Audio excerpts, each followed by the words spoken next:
Hey Stormers, welcome back to the table. I did put the act and or the agenda and the act cards at the end of the last video so you could read it, but it's a little bit out of context because I forgot to read the story as such. So you can either pause this video here and have a look, but I'll read it anyway. A call in the dead of night. It's late, you've been trying to sleep for some time now, but sleep doesn't come easy to you anymore. Every time you close your eyes, you see those things chasing after you.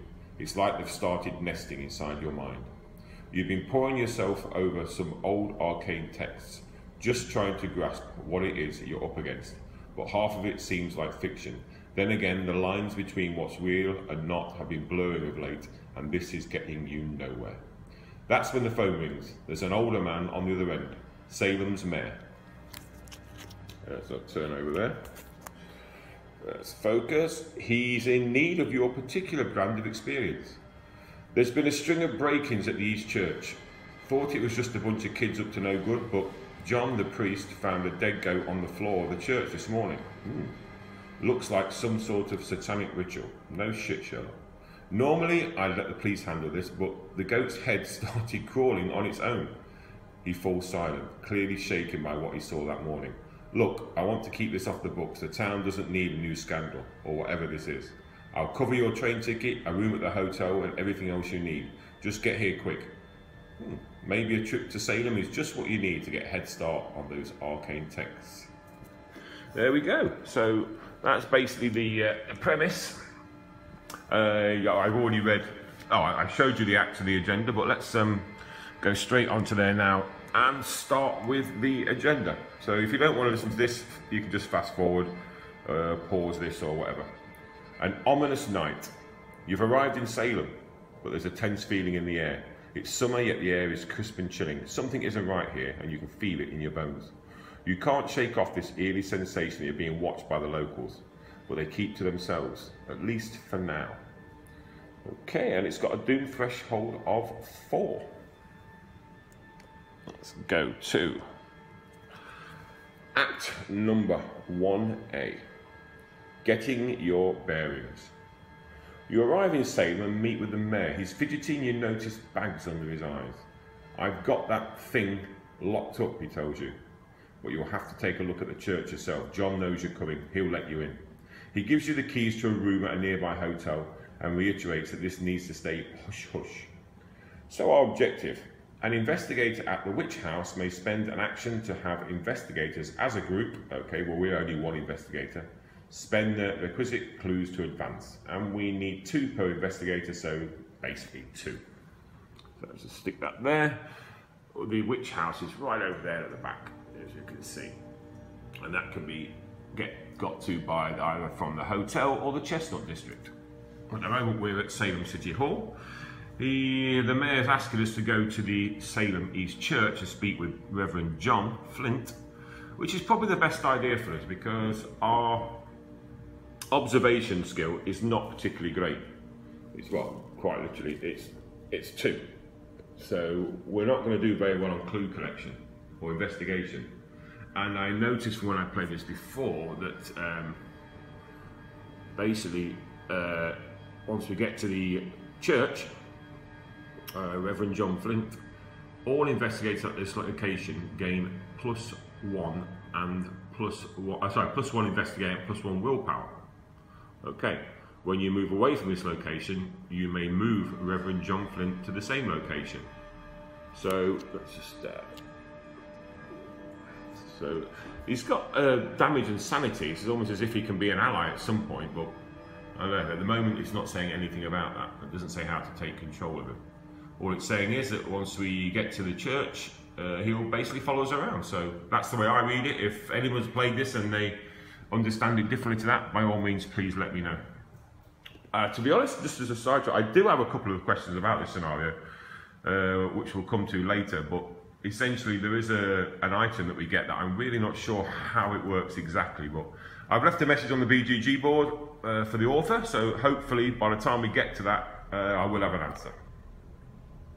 Okay, so let's continue on. What are we going to do? Well, clearly we need to go to the church. So no Mythos phase this turn. So straight to investigator phase. Preparation maybe? Definitely. Of course preparation. Don't want to leave ourselves in the shit if anything happens. So let's use two actions. Well, first action, we'll play the machete into our hand. So that takes 3 of our resources. Okay. And to assist us with investigation, let's play the flashlight. Well, one of our flashlights, we've got 2. So let's play the flashlight for 2. Also into our hand. And we get 3 uses of the flashlight. So we'll put that there. Okay, so we're tooled up, we've got a flashlight in hand. That leaves us 1 action left, which of course will be movement. We've got 2 options, if you can see from the super duper marking out. We can go to the hotel and then make our way to the church. So here, or we can go to the downtown district and make our way to the church. Well, the mayor did mention he got us a room in the hotel, so let's go to the hotel, reveal that and see what we've got there. So our last action will be, Mark will move to the hotel. Oh, do you know what, I haven't done that. Okay, Salem City Hall. We started here. I should have really, I've got some tape on here, 1 second. I should have really revealed this City Hall. Fine start. We haven't even really got started yet and already I've made a mistake. Okay, Salem City Hall.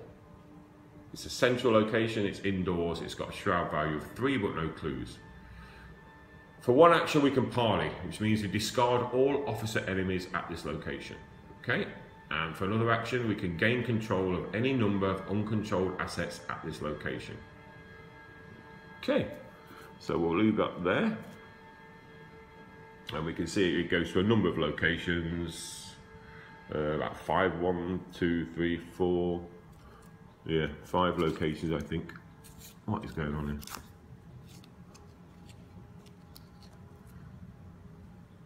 Yeah, 1, 2, 3, 4, 5 other locations. So we revealed that, which we should have done before. We'll move to the hotel. So now we will. Right, so my little sticky things on there just to keep them from falling over. So we'll move to the hotel. The hotel is almost new, some new initiative to accommodate for Salem's growing tourism, but you seem to be one of the only visitors. Okay, let's flip that over. It's an indoor location, it's got a shroud value of 1 and no clues. We can, for an action, draw a card and heal any combination of 2 damage and or horror, limit once per turn. Okay, that's pretty cool. That will come in handy, for sure. So let's put that back there. So we're at the hotel. We know we can do that if we travel back there anytime. So in the meantime, that comes the end of the investigator phase, or for turn 1. So we move on to the enemy phase. Clearly there's been no enemies on the board yet. We haven't actually had a mythos phase yet. So that takes us to, well, let's assume we exhausted, or rather tapped out Mark. So we reset Mark. We draw a card for him. Oh, another machete. Okay. Don't think we really need 2, but anyway, we will put it there. And of course, a much needed resource, because we used all our resources last time. That brings us to the end of turn 1. Did a bit of rambling at the beginning, so haven't got very far, but we're going to head towards Salem East Church, as we said, try and get this Reverend John Flint on side, and then try and pick up some clues and see what happens. That's basically it. I mean, we know we have to get to the witch house with 2 clues in hand. At the moment we have none. Okay, well, that's turn 1 over, like I said. So thanks for watching. Please like and subscribe, leave any comments, and if you have played this scenario and you have some answers about, I mean, this is not much of a spoiler because you would see this when you prepared the game for yourself. The Judge's Secret Notebook. If you've got any clear indication on how that actually plays correctly, then by all means let me know. All right, so catch you on round 2. Bye bye.